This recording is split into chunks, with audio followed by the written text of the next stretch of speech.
The first time I saw her, she was sitting alone on a park bench, drenched in rain.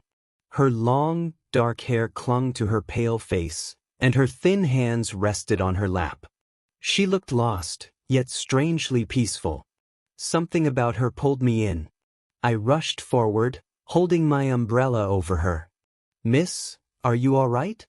I asked, but she didn't respond. Not even a flinch. I frowned and waved my hand in front of her face. Nothing. Then it hit me. Her eyes, though beautiful, did not focus on anything. And when I gently tapped her shoulder, she didn't react to my voice. Deaf and blind. My heart twisted. She was all alone, soaking in the cold rain, unaware of the world around her. But where was her family? "You're going to get sick like this," I said, even though I knew she wouldn't hear me. I hesitated before taking off my coat and wrapping it around her shoulders. At that moment, she moved. Her delicate fingers brushed over the fabric, her face turning slightly as if trying to understand what was happening. She didn't speak, but her lips parted. I noticed her trembling hands, searching for something, someone. I placed my palm against hers, guiding her fingers gently. "You're safe," I whispered. Again, she couldn't hear me, but I hoped my touch reassured her. After a long pause, she gripped my hand, hesitant yet firm. It was enough. I took her to a small cafe nearby, grateful that it was mostly empty. I helped her sit and placed a warm cup of tea in her hands. She held it carefully, her fingers feeling the warmth, her lips parting slightly as if trying to smell it. I watched her, fascinated. Everything she did was delicate, cautious, like a porcelain doll afraid to break. "What's your name?" I asked softly, though I knew she wouldn't hear me. I needed a way to communicate with her. She didn't answer. Instead, she pressed a hand against her chest, then moved it in slow, unfamiliar motions. Sign language? I didn't understand it, but I had an idea. I gently took her hand and traced letters on her palm. Alice? Her lips curved ever so slightly. She nodded. That was her name. I smiled. "I'm Leo." For a while, we sat in silence, though it didn't feel uncomfortable. I watched as she carefully sipped her tea, her brows furrowing as if trying to remember something. There was something about her, a hidden sadness that she couldn't express. That night, I couldn't stop thinking about her. Who was she? Why was she alone in the rain? Where was her family? Over the next few days, I found myself searching for her. It felt crazy. I didn't even know her, but something inside me refused to forget. And then, one evening, I saw her again, sitting by the same bench in the park. This time, she wasn't wet, but she looked just as lost. I approached carefully, tapping her hand to let her know I was there. She turned her head slightly, her lips parting as she felt the air. I traced my name on her palm. "Leo." Her fingers twitched. Then she did something unexpected. She reached forward and touched my face. Her hands explored gently, feeling the shape of my jaw, my nose, my lips. My breath hitched, my heart pounding. Was this how she understood the world? Through touch? It was intimate, delicate, yet so innocent. Her fingers hesitated on my lips, and I couldn't help but smile against her touch. She felt it and smiled too. It was the most beautiful thing I had ever seen. Days turned into weeks, and our silent connection grew. I learned to communicate with her, tracing words on her palm, letting her touch objects to understand them. She, in turn, taught me patience, how to see the world through her senses. But as I fell for her, I began noticing strange things. She wore expensive clothes, though slightly worn. Her delicate hands, despite their cautious movements, carried an air of grace, like someone who had once lived in luxury. Yet she was alone. No family, no friends searching for her. Then, one evening, everything changed. I was walking Alice home, a small, shabby apartment she had somehow managed to live in, when a sleek black car stopped near us.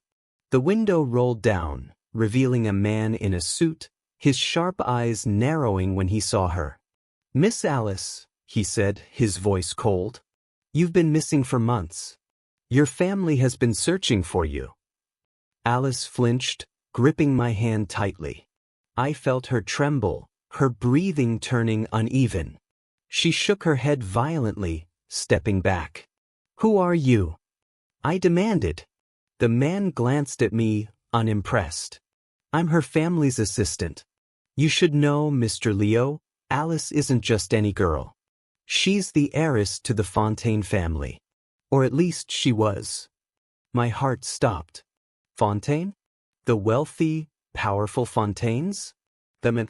I turned to Alice, but she refused to face me. Her fingers trembled in my grip, her body stiff with fear. "What do you mean, was?" I asked, my voice sharp. The man sighed. "She lost everything. Betrayed by her own people.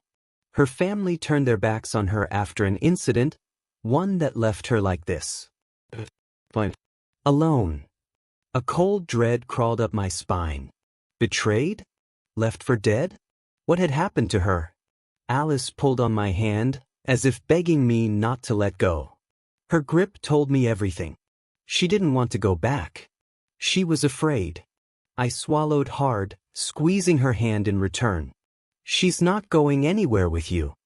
The man's jaw tightened. "That's not your decision." Alice suddenly lifted her free hand, shaking her head violently before signing something. Though I didn't understand, I could feel her desperation.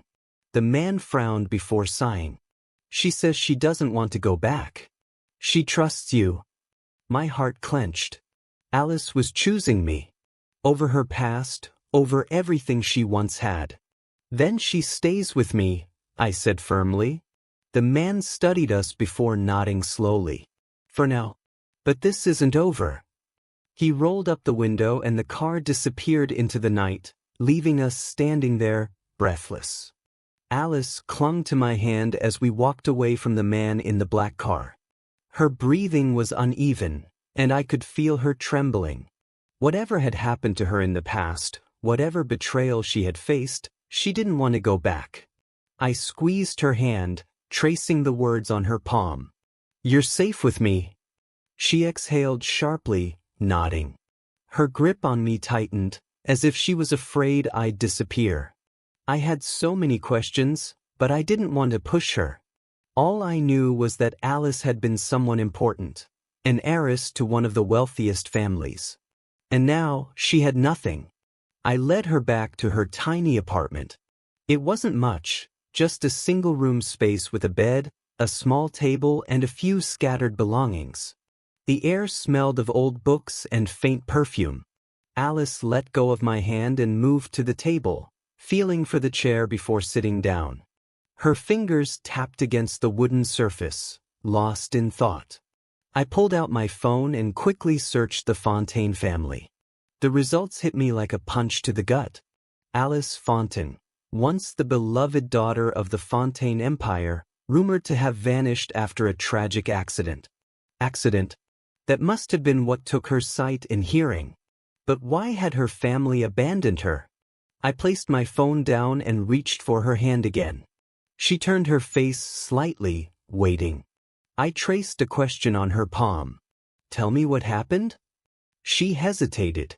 Her lips parted slightly, but no words came. Instead, she took my hand and slowly traced something against my palm. "Betrayed." My jaw clenched.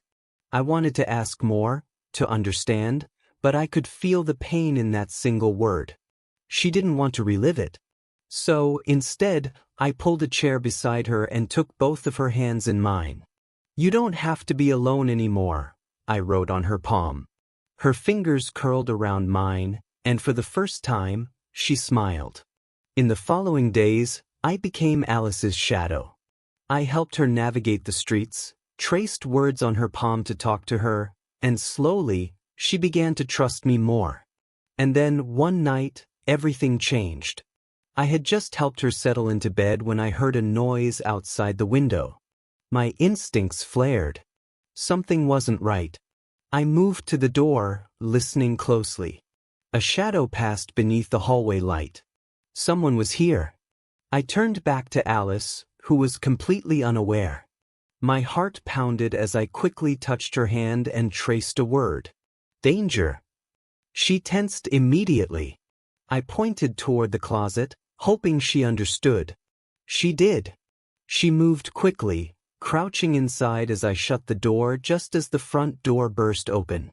3 men stormed in, dressed in black. "Where is she?" one of them growled. I stepped forward. "She's not here." The man scoffed. "Don't lie. Her family wants her back." I clenched my fists. "She doesn't want to go back." "Doesn't matter," he sneered. "She belongs to them." Rage burned through me. Alice was not an object to be owned. She had been betrayed, abandoned, and now they wanted to take her back as if nothing had happened? I lunged forward, throwing a punch. The man stumbled back, but his partners grabbed me, slamming me against the wall. Pain shot through my ribs. Alice must have felt the vibrations, because the closet door suddenly burst open. She stumbled out, her breath shaky, her hands reaching for me. "No!" I gasped. One of the men grabbed her arm. Her entire body tensed, her face contorted in terror. "Let her go!" I shouted, struggling against their grip. But then, something unexpected happened. Alice's free hand shot up, striking the man in the face. He staggered back, caught off guard. She turned, hands moving in a blur as she fought against the others. She wasn't helpless. I broke free, throwing another punch, and together, we fought them off until they stumbled out the door, cursing and retreating. Panting, I turned to Alice. She was shaking, her hands clenched into fists. I reached for her gently, tracing on her palm. "Are you okay?" She nodded, but I could feel her body trembling. I pulled her into my arms, holding her close. "I won't let them take you," I whispered against her hair, even though she couldn't hear me. She gripped the back of my shirt, as if anchoring herself. I knew then, this wasn't over. They would come for her again. But I would fight for her. I had already fallen for her, and I wasn't going to lose her now. The next morning, we packed her things and left the apartment. I took her to my place, small but safer. She hesitated at first, but after I traced "Trust me" on her palm, she nodded. I spent the next few days figuring out how to keep her safe. I even started learning sign language, slowly teaching her as well. She smiled more, laughed sometimes. And then, one evening, she reached for my face again, tracing the shape of my lips. Heat rushed through me as she explored my features, memorizing me in her own way. When her fingers brushed against my lips, I couldn't resist anymore. I kissed her fingertips gently, one by one. Her breath hitched. Then she did something that made my heart stop. She leaned forward and pressed her lips against mine. So tentative. I kissed her back, slow and deep, pouring every unspoken word into it. When we finally pulled away, I traced on her palm. "I love you." Her lips trembled, her fingers shaking as she traced the same words back to me. I pulled her into my arms, holding her tight. No matter what came next, I knew one thing. I would protect her. Because love wasn't just about words. It was about the fight. And I would fight for her always.